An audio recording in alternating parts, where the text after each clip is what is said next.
Hello and welcome to, well, you might wonder what you're looking at here, and I'll explain that right away. These screens are going to divide. Now, in the top left-hand screen, you have an endurance race. In the main screen, you have a cup race. In both races, I'm going to be driving the same way, which is what I call lawnmower mode, cutting across the grass. A lot of people get really upset about this, but the point of this video is earning $250,000 as fast as possible. So I don't have to do this to win. I don't have to do this to go really far. If you've been around my channel long enough, you know I can go very far in endurance races without doing all this lawnmower stuff. However, this is how you shave time if you want to earn currency fast. So what I've been saying for a long time now is that running one really long endurance race is faster than running several separate races. And you know what? I thought I'd better test this out to see, am I actually right? So that's what we're doing today. So I'm going to be running on the left-hand screen.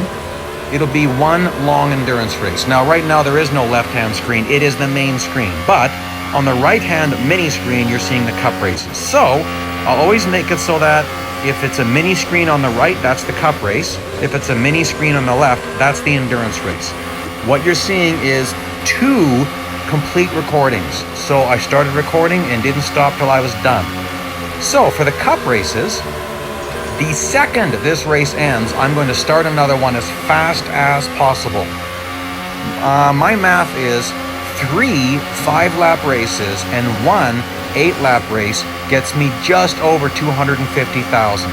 Now you might be wondering why I'm not running the 2020 cars. That's because they are slower. The 2019 cars are quite a lot faster than the 2020 cars actually. They, just like in real life, the regulations change year by year. So Real Racing 3 decided to give less low-speed grip to the 2020 cars. And even the specs, if you just compare the specs, here I'll bring up a fully maxed out 2019 McLaren. Then I'll bring up a 2020 McLaren with a maxed out Monza tuning. Then I'll show you the maxed out Belgian tuning. And you can see that they just don't really compare. 2019 cars are faster, so that's what I'm going with. And with the 2019 cars, there are no separate tunings. You maxed out your car, you're done. With the 2020 cars, there's all these different tunings, and it doesn't matter which one you use. The 2019 cars are faster. You can just go look at time trials and see it for yourself. So that being said, every race I will be running in this test will be in the 2019 Invitational Series. Now you want to make sure you choose Invitational Series, not Champion Series. The reason being is the Invitational Series will pay at least 3 times as much fame for the same race. So the M pay is going to be the same, Champion versus Invitational, but the fame pay will be at least triple, sometimes more. And that's where I have often favored the one long race option, especially on bonus fame days, because that bonus fame amount will apply to my entire endurance race, giving me quite the boost. Whereas I could only get it on the 1 8-lap race, and the 5-lap races would just be normal. Now you might be noticing something strange, and that is I left both audio playing for both videos. What I've done is if you have headphones on, or if you've got a device that's got stereo speakers, you'll notice that the mini left-hand screen is panned to the left, and so the endurance race will be more in your left-hand speaker. The cup races will be more in your right side speaker. Both of them have a little bit of a mix in the middle as well. What's really cool is when the two races line up and you get the stereo sound happening of the car being at the exact same point. That's pretty interesting to me. So, you know, you can see I'm having the lonely lap in my endurance race. This is the point where a lot of people don't make it any further. If you take an endurance race carefully, meaning clock management technique at Silverstone, it's not that hard to get 50 plus kilometers. However, I did the flat out method, and you can easily run out of cars at 25 kilometers. But if you keep watching, you're going to see that I'm going to be hitting that perpetual point very soon. In fact, I'm there right now. There you go. That is the end of the train. In fact, I just passed one car. And you'll see when I near the Luffield and Luffield is one of the corners here. You'll see that there you go. I've caught up with the endless train, and sometimes I can stay full throttle for an awfully long time in the endurance. Actually, in both versions of this races, I'm running them the same way. I'm taking all the same cuts. So that's important. Regardless of how you run these two races, well, actually, never mind that. If you don't take cuts, it's impossible to do an endless endurance race at Silverstone in a Formula One car, in, well, any car. So, and let's see, switching views here. I'm doing that because my 5-lap race is coming to an end. Now you can see I'm making some minor mistakes here and there, but I'm doing that in both races. There's minor mistakes. So when this race ends, I'm going to be hammering on the buttons as fast as I can. You'll notice this. You watch, you won't even be able to see the fame amount. It's going to go by so fast. And I'm hitting this button as fast as I can. If you hit the continue button as fast as possible, the retry button, you shouldn't get the servicing on nuts. I hate this window. It wastes so much time. If you hit the buttons fast enough, you don't get it, but it's really, really hard. Anyway, so obviously, I kept racing in my endurance race. I didn't have to worry about it. And I've lost time versus the cup race. But here's something I didn't consider. In the endurance race that you're seeing there, and I'm going to make that window's going to get small, get big again in a little bit here once I pass. Oh my, that's a huge mistake. Oh, nuts. Ah, come on, go. Okay, we're going to stay on the cup race for a while because that was a disaster. I probably lost, oh gosh, I want to say I lost 4 to 5 seconds on my first lap. Let's say 5. Let's say I lost 5 seconds there. That's a massive mistake. You're going to see this. I can get back in the lead very fast. I'm in 7th place. Yes, I took a big cut, but let's just watch. I'm in 7th place now. Okay, 6th place. And going through Beckett's Complex and Chapel Curve, I'm very good compared to the bots. I can't optimize this because they're kind of in my way, but there you go. I'm in 5th, taking over 4th place right away. And the advantage I have in the cup race is I can still get pushed for my drafting, which I can't get in endurance races currently. That will be returning, but don't know when. And then I'm going to cut this, and I should be in 1st place right around, just after the 2nd lap starts here, obviously. He's going to brake a little bit here, which is really stupid. You don't need to. Okay, so now I'm finally back to where I should have been on lap 1. Good grief. So we're going to switch back over to the endurance race. And cup race goes into miniature mode. And look, no, we're out of sync here. So I want to talk about the endurance race side of this. We're coming up to the corner soon. This one I can take without worry, but corner number 1, 2, 3, I guess it's corner number 3. Corner number 3, where I'm cutting through the hairpin. I have to slow down. Watch this. You're going to notice that I drive into the right, slow down a bit. That's because I can't pass more than 4 cars. If I do, almost every single time, the race will crash and I'll lose all of my efforts. Once in a while, you get away with 5 cars, but not that often. It's never worth the risk. That is what I have failed to consider. In the cup race, I never have to care about that. I can drive flat out the whole time. I never have to worry. In the endurance race, I do need to be careful. I don't want to take horrendous damage because that'll slow me down and make it harder for me to keep the laps going. But I'm pretty good at that race. Like, you'll notice that through what I just went through there, that is Beckett's Complex and Chapel Curve, I gain on the bots. And at this point of an endurance race, the bots are faster than a fully upgraded car. Okay, I think they're about 5% faster on the straights. They're not very good in the corners, that's normal, but you'll see at a straightaway that I'll be gaining on the bot and then he'll pull away. And it doesn't matter if I'm damaged or not. I can have a perfectly clean car and that happens. It gets worse when I'm damaged. So it's just how they've made endurance races, that the competition is better. And that's because endurance races are designed to fail. That's partially why I don't feel all that bad for going in lawnmower mode. Because they programmed the bots to have an advantage over us, which isn't really fair. But anyway,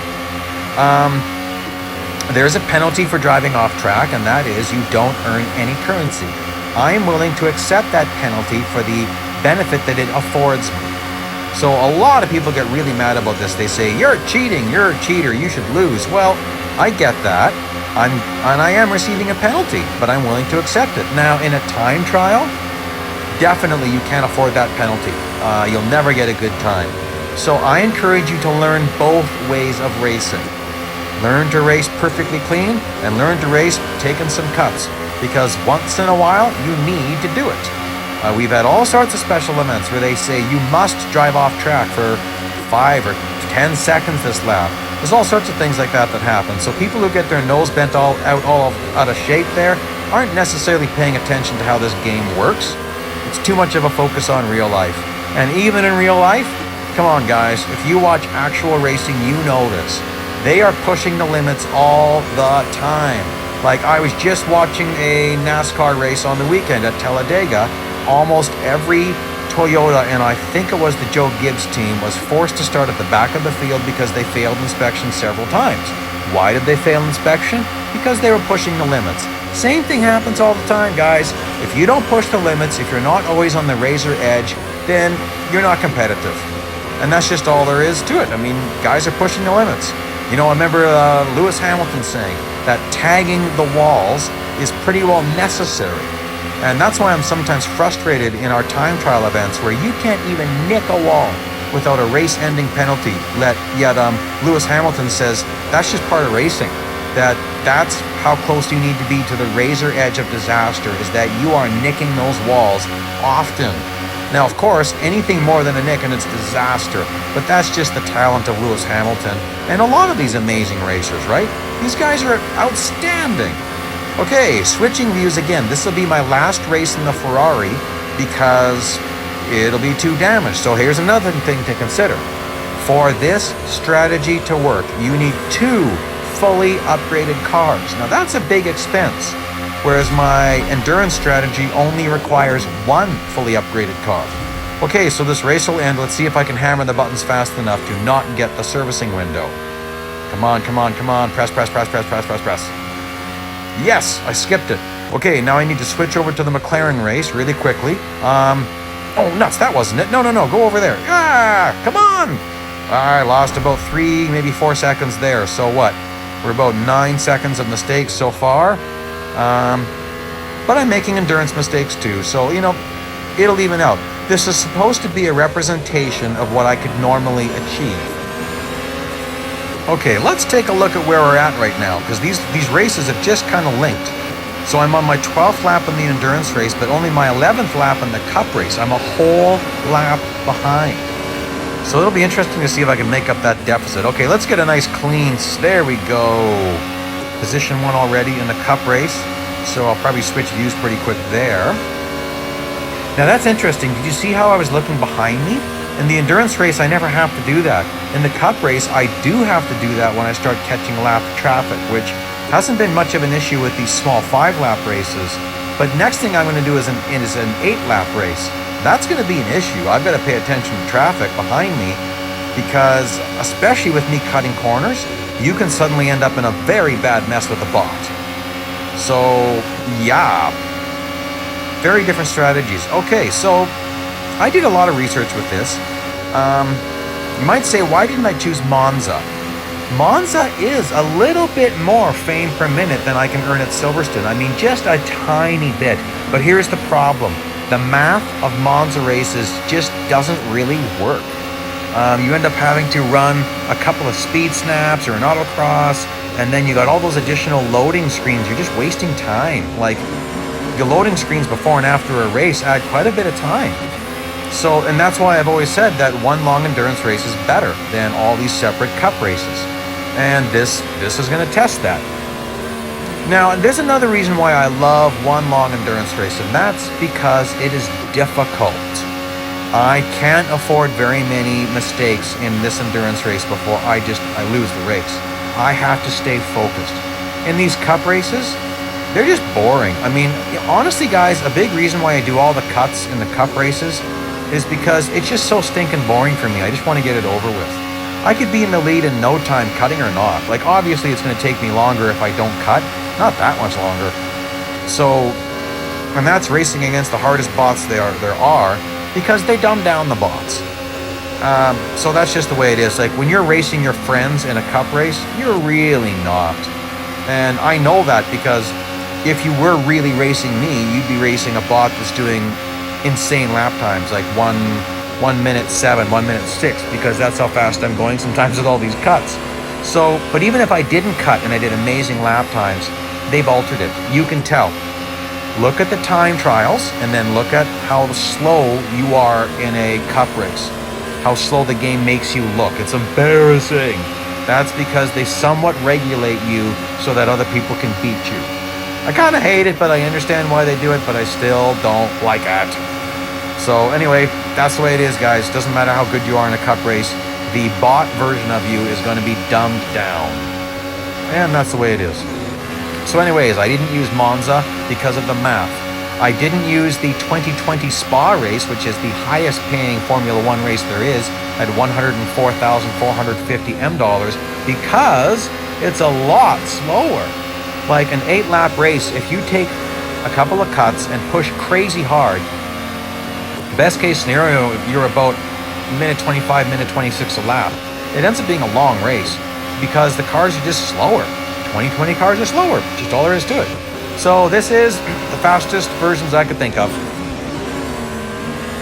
Something else I haven't mentioned yet is that I believe I have really perfectly worked out the math for exactly how far I need to go in an endurance race to hit 250,000 M dollars. Now, I'm probably still going to go a tiny bit further than that just because I don't want to miss the mark. The real trick is to try to figure out how to work the clock. So at a certain point, I will stop taking cuts because I want to try to end the race at 0 seconds. But when I reach that distance, I'm just going to pull over and park the car, and hopefully not a lot of time left over on the clock, but I'll just let it drain because we need to see what this is like in real world numbers. How about I get into how I handle a lap doing this crazy method I'm doing? Oh boy, this won't be a good time for it because those bots are getting crazy in the endurance race. Wow. Okay, well here's the cup race version. So, full throttle through this, and then braking just as I'm getting into the third corner. You gotta brake a bit so you don't lose traction. Then I'm full throttle. And if you handle this off-track cut perfectly, you stay full throttle. Second section of dark grass on the right, I'm curving to the left. Oh, that time I had to lift a tiny bit and then regain control. I'll definitely be able to stay full throttle through this. And then Cops Corner, no problem staying full throttle in 2019 and 2020 cars. This is Cops Corner right here.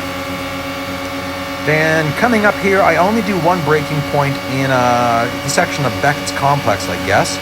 Very short braking point here in the brakes, on the gas again, and then Chapel Curve, of course, I'm full throttle. And you got to remember with these 2019 cars, they have better grip. So for stow, I'm on the brakes a lot less than I would be in a 2020 car. This is stow. And then staying full throttle.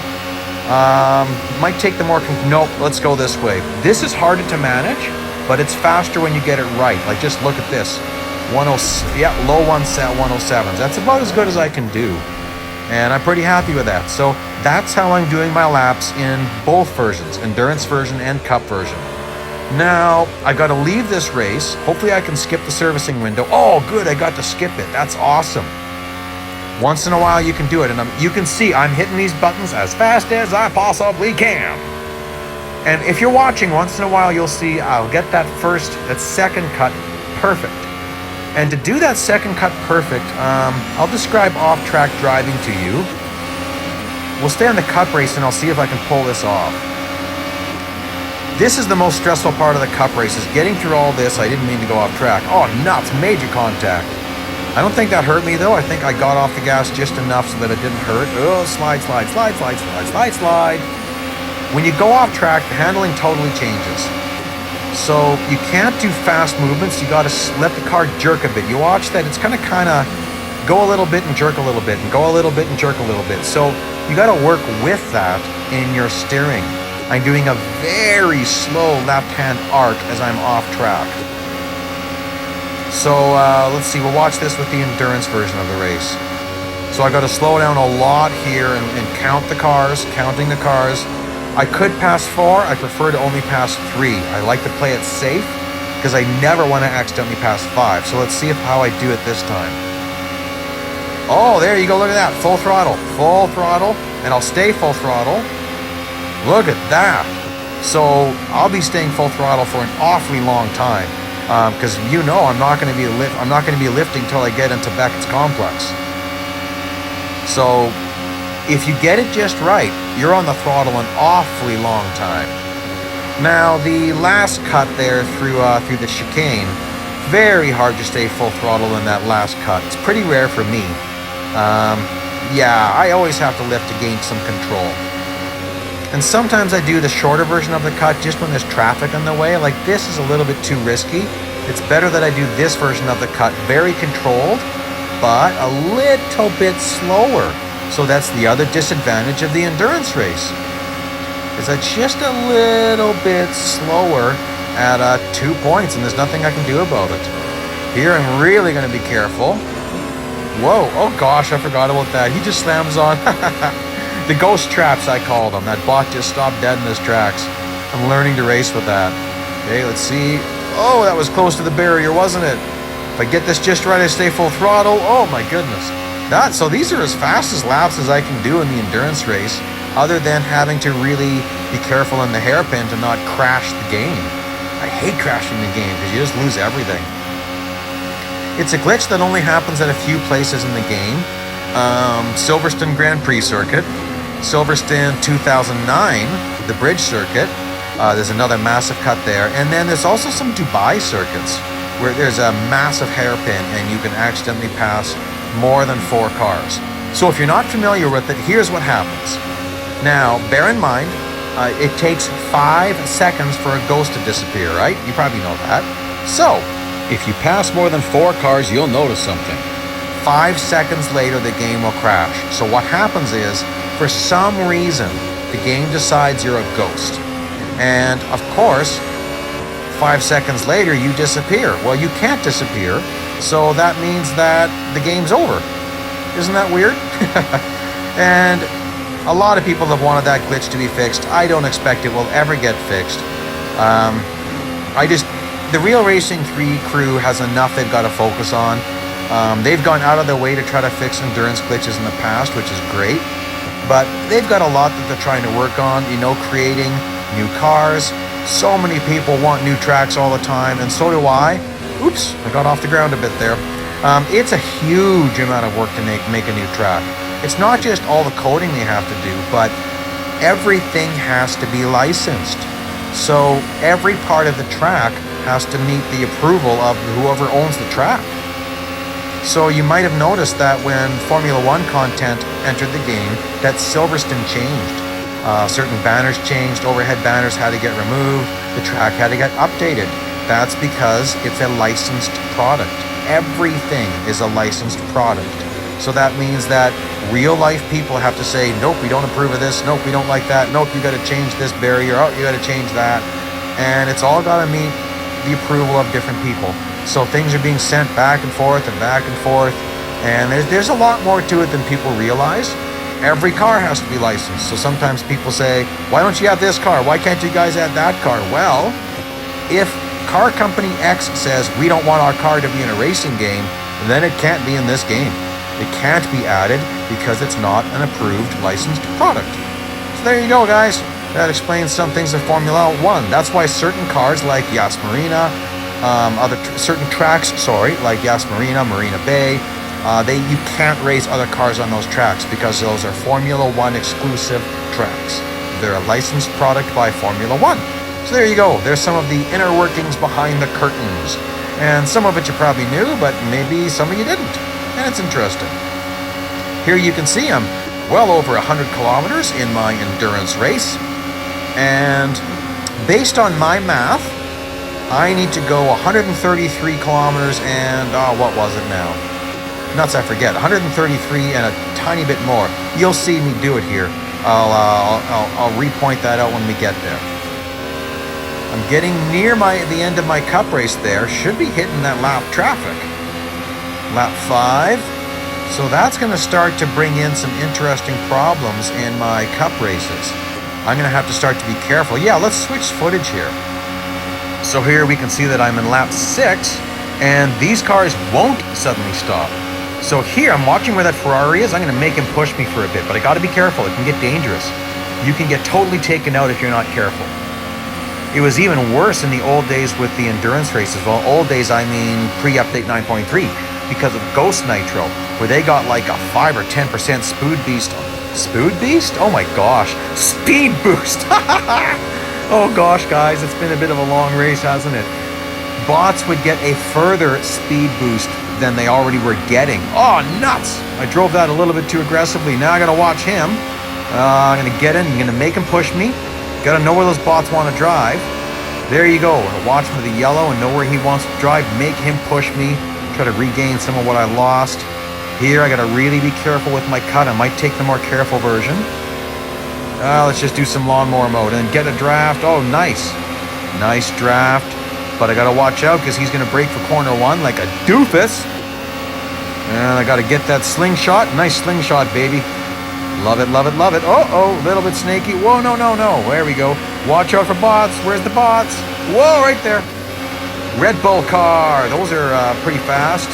Nice toe from him. Let's go lawnmower mode. Cut that grass, baby.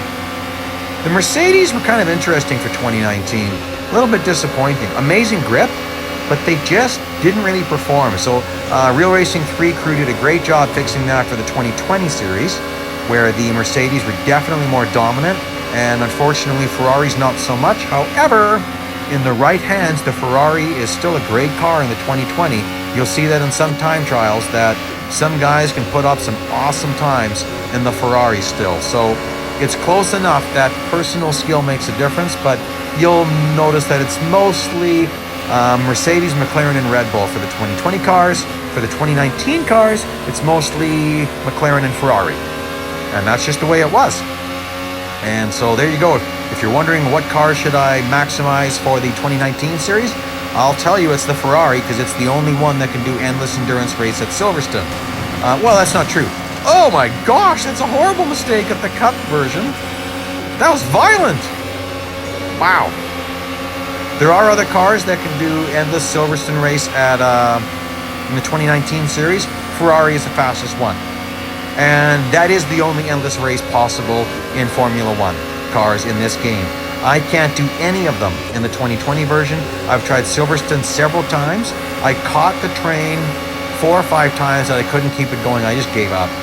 Just can't do it. It's impossible to do Monza in either series. And we'll see. We should be seeing the 2021 series later this year. A lot of people are asking, why is it not happening? Why didn't it happen? Well, 2019 series came out in November. I want to say that the 2020 series came out in September, so I'd expect the 2021 series to be around August, September, October, somewhere around there. Okay, look at this. Coming to the end of my 8-lap race, and I still have a little ways to go in my endurance race. What's going on? So there we go. I'm calling it right there when I hit the collect button. 28 minutes, 24 seconds. I'm calling the time there. That's surprising. And fame pay would be basically identical if I stopped at the exact times. So I'll service my McLaren, and I have to go over and service that Ferrari too, but that's okay. I'm not going to count the time of this, but here you'll see that the Ferrari servicing has to get done, and there you can see it didn't count there. Okay, here we are coming to the end. Exactly. So 133.7. That is the exact amount you need to go, but I'm nervous. I'm nervous leaving it there. I think I might go a tiny bit more. I'm just kind of scared to leave it there. I'll go 133.71. So here you go. Here's exactly what I did. 2 5-lap races in the Ferrari, then 1 5-lap race and 1 8-lap race in the McLaren. If you do 6 laps at Monza while using off-track cuts, you'll end up eating up your servicing right into the red. And look at this. I was wrong. I can't believe it. ME7 was wrong. Only 24 extra M dollars. Wow, but look at that. 1 minute, 8.5 seconds faster doing 4 races versus 1 long endurance race. Man. However, on bonus fame days, the 1 long endurance race will earn you more fame. So there you go, guys. Can't believe I was wrong. It happens. Well, please like, please subscribe, Here's some other links you might find interesting. Let me know your preferred races to run, and thanks for joining me today, guys.